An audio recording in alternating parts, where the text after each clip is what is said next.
La nuit avait recouvert la savane d'un manteau sombre. Kankou marchait lentement. Le rire du lion Moussi était maintenant enfermé dans une petite sphère de soie brillante que la petite araignée rouge et blanche portait délicatement entre ses pattes.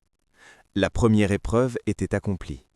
Mais devant eux s'étendait maintenant un territoire bien plus dangereux. Le désert. Un océan de sable, où la chaleur brisait les esprits et où le vent chantait comme un esprit ancien. Le soleil se leva lentement. La savane dorée disparut peu à peu derrière eux. Les herbes hautes furent remplacées par des terres sèches, puis par du sable, beaucoup de sable. Zouri le singe plissa les yeux. « Je n'aime pas cet endroit. » Tomba, la petite tortue bleue, avançait toujours calmement. Le désert n'est pas cruel, il est simplement honnête. Kankou regarda l'horizon. Le sable semblait se perdre jusqu'au ciel. Et maintenant, comment attraper le vent? La petite araignée répondit doucement. On ne capture pas le vent, on apprend à le comprendre. Alors qu'il traversait une dune, une silhouette rapide apparut. Une gazelle, grande, élégante. Ses mouvements étaient si rapides qu'elle semblait flotter au-dessus du sable. C'était Nala, la gazelle la plus rapide de toute la savane. Elle observa le groupe avec curiosité. Des voyageurs? Zouri soupira. Des voyageurs fatigués. Kankou expliqua leur mission. Nala resta silencieuse un moment. Puis elle sourit légèrement. Le vent du désert n'appartient à personne, mais il écoute ceux qui savent courir avec lui.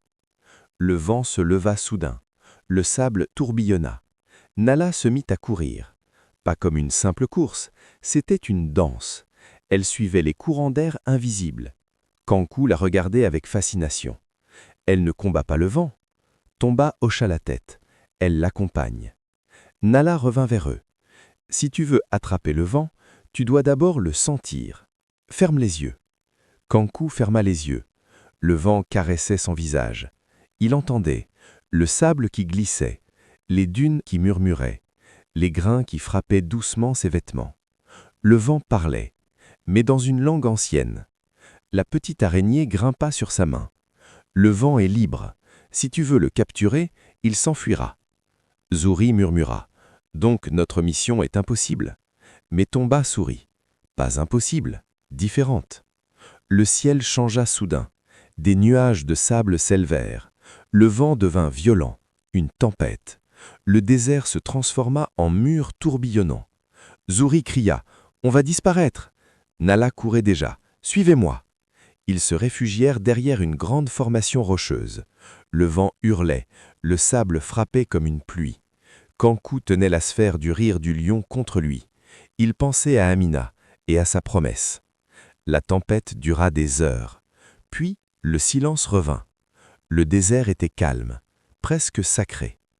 Et c'est alors que Kankou remarqua quelque chose. Une petite spirale de sable tournait doucement devant lui, comme un mini-tourbillon.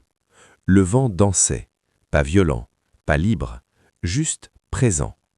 Kankou prit un petit pot en argile qu'il transportait depuis le village. Il le posa doucement dans la spirale.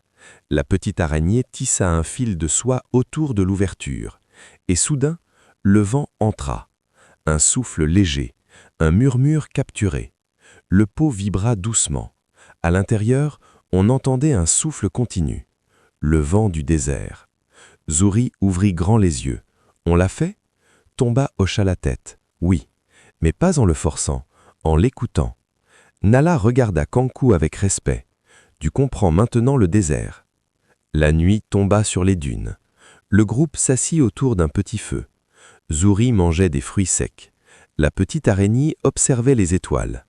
Kankou regardait le pot contenant le vent. « Il reste encore une épreuve. » Tomba murmura. « La plus difficile. » Zouri soupira. « Le trésor de la savane. » Nala regarda l'horizon. Beaucoup pensent que c'est l'or ou les pierres précieuses, mais la savane cache un autre trésor. Au loin, dans l'obscurité du désert, une silhouette mystérieuse observait. Une silhouette mystérieuse. Ses yeux brillaient dans la nuit. Elle avait entendu parler du rire du lion et du vent capturé. Et elle voulait ce pouvoir. La silhouette murmura.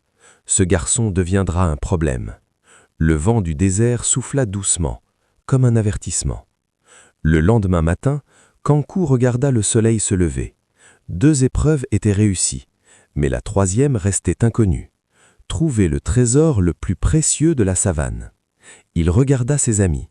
Zuri, Tomba, la petite araignée, Nala, et quelque part, très loin, Amina l'attendait. Kankou sourit. Allons trouver ce trésor.